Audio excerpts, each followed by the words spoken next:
to mention that none of this would be possible if it wasn't for every single one of you. So thank you. Give yourselves a round of applause. And the ladies would be possible without the ladies. Sir, sorry. Number 12. Holy. Number 12, Mr. Vinny Borkowski, class of 72. Election. First diabetes. Well, thank you, everyone, and ladies and gentlemen. Should I say frauders and ladies? We never said frauders back then. We had a lot of nicknames. Nicknames such as Ant-Man, Frenchie, and others. Also, to the antiques, a lot of them over here. Let me say this. For people like Bob LaChance that was dancing on the floor to shout, well, for some of those antiques like Bob, we do have an emergency vehicle standing outside, should you require it. Let's have a big round for Bob LaChance. But tonight is a special occasion because we have so many of the ancient ones. Yeah, hey, I'm one of them. We have so many of the ancient ones, and we have 4 Preaknai here. Now, I was talking to Tom Friends, and I asked Tom, hey Tom, what's Preakness in plural? He said, I don't know. Preakness? I'll take care of you. I'll take you under my wing. Horn. Here he is. Okay, Benny. Thanks very much. In reality, I have one mission tonight. I really want to find out who that third black ball was.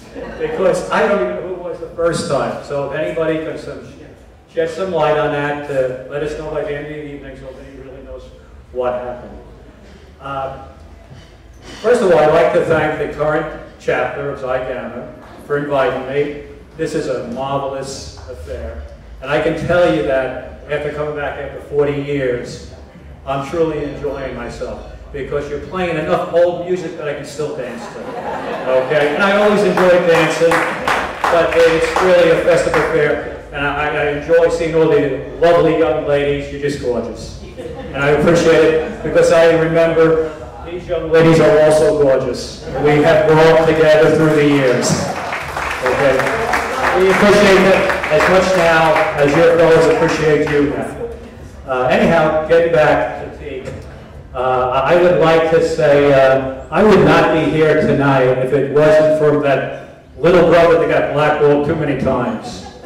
Vinny, and also Steve Cooper. They made a tremendous effort locating me, and Vinny, as I was persuaded in making him pledge the second night, I met for the first time with brothers I hadn't seen for 41 years because I graduated in 70. In all honesty, Warren Pizer, Warren Pizer, Mitch Levy, Rick Lewis, Steve Cooper. Some of them I knew when I was in school, but some I was in school with, and I didn't recognize right away. I mean, we would look at each other, we would stare at each other, and finally, somewhere in the eyes, we didn't recognize each other. So, I mean, we had a great time last night, reminiscing about Hell Night, being dropped off, carrying balls and chains, being in feathers, having molasses, having marshmallows, having cops looking at us, wondering what the hell we're doing here, and not knowing where the hell we are. Okay, I mean, it was unbelievable. With a president by the name of Bob Kleiman in New York City, Manhattan branch. And he was a brilliant student, a very nice guy, very persuasive personality. This was ALO at that time. Well, Mom convinced me that I should pledge. So I pledged, and it was then that the aspirations for going national, not knowing which national to pick, that first started. Mark wanted to go national, but we needed membership, which we were pretty good with, but we were financially extremely poor. Well, without money, even if you have membership, you don't go too far. So what happened is we looked to merge with another fraternity who might have better finances than we had, which was not hard to do because we had no finances at all. Okay. We had Darren Fudgen books, Warren Fudgen books and everything else during the history of MDL, just to look like we had more money than we did. But anyhow, we merged with MDL at that particular time point. They had money, we had memberships. And the next president, that time period, 66, 67 was Mark Kleiman, AOL. The first president, when it was the MDL fraternity, was Jerry Mackey. So we're now in 1966, 67. Forgive me, some of these time dates, you know, you're talking 45 years ago, so it's not easy to remember all this. So Jerry Mackey is president at that particular point. We're working towards finding a national. We still haven't decided which one. By 1968, the first president on Long Island, because the prior two presidents were from Manhattan, the first president on Long Island was Peter LeBlanc. He was in 1968, I would say, okay, 1968, 67. At that particular point, it was decided, to my recollection, that it was going to be TKE as a national we were pursuing. A lot of effort went in by a lot of brothers to accomplish this. I mean, everybody worked diligently for a long time. So now you're about 3 years into the history as far as how a transform carried on with the idea of going forward with TKE. I came in 1969, 1970. I believe at that particular point it was decided that it would be TKE. That we had completed the requirements to go TKE by 1969, 1970. In 1971, arch rival, they were a local fraternity, and they had 56 members. We had 27. So the first charge was, let's get the rush. We went off with TKE, learned how to rush, got the families, got everything together. By that fall, in a pledge class, I think of about 27, an income in 1971 of $7,900. I said, how the hell did we do that? I mean, it's amazing. A car in 1971 was $3,500. The Dow was at $890. It was ridiculous. How did we get $7,900? Well, we did it because, you know, we had all our officers in place, the president, vice president, but we had a secret weapon, and that was Vinny as our social channel. He started everything going, along with Bob Ryan, Gary Spurzell. We got hooked up at this place called the Tiger's Tail. Yeah. Well, we could drink at 18 of those things. So between Tiger's Tail and Rum Bottoms, we sponsored beer nights on Friday nights. We got half the door. We did it for probably about, I don't know, 6 months, whatever it was, 8 months. We made a ton of money. Between that and the pledge class, we made a ton of money. So we accomplished that. We showed that we were financially sound. We had the membership.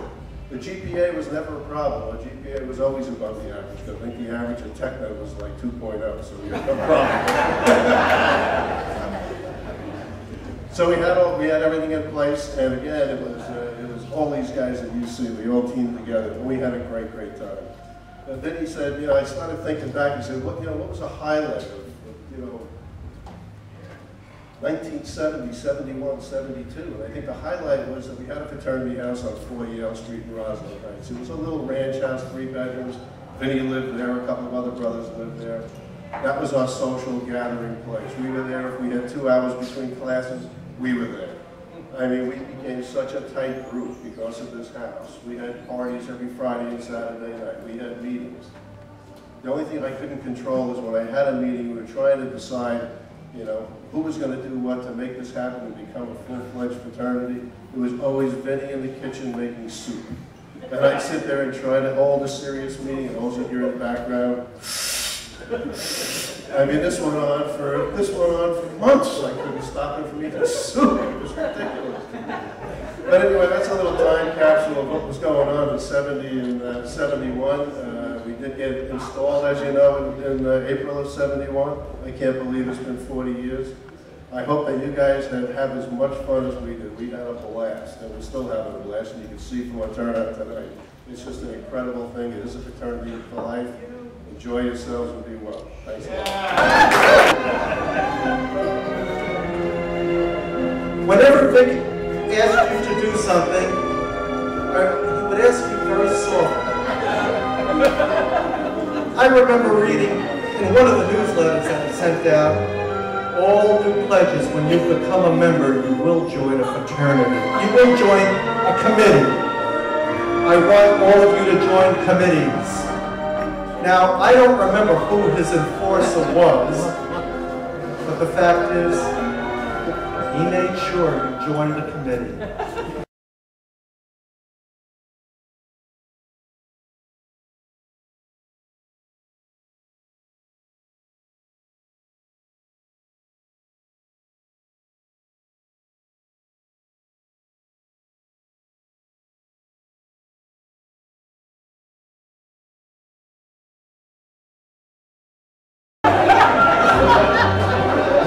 I don't know what I'm going to say now after that.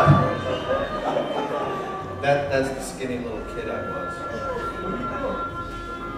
The only thing that I can say that I helped do with this chapter was, again, with the committees, put the committees together. We had a lot of fun.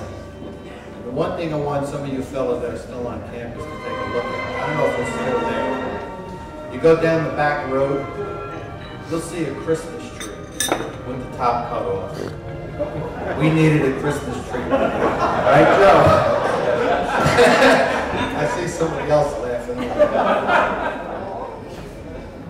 So we got a Christmas tree. We didn't want to spend any money. In spite of the fact that Tony over there sold Christmas trees. The other thing that we did was relative to chapter management. For a couple of years I was a treasurer, and I was the one always after people for money. And then after that, that's when I became the president, and I was in '74.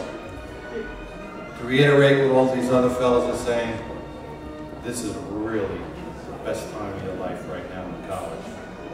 I had a ball. I really did.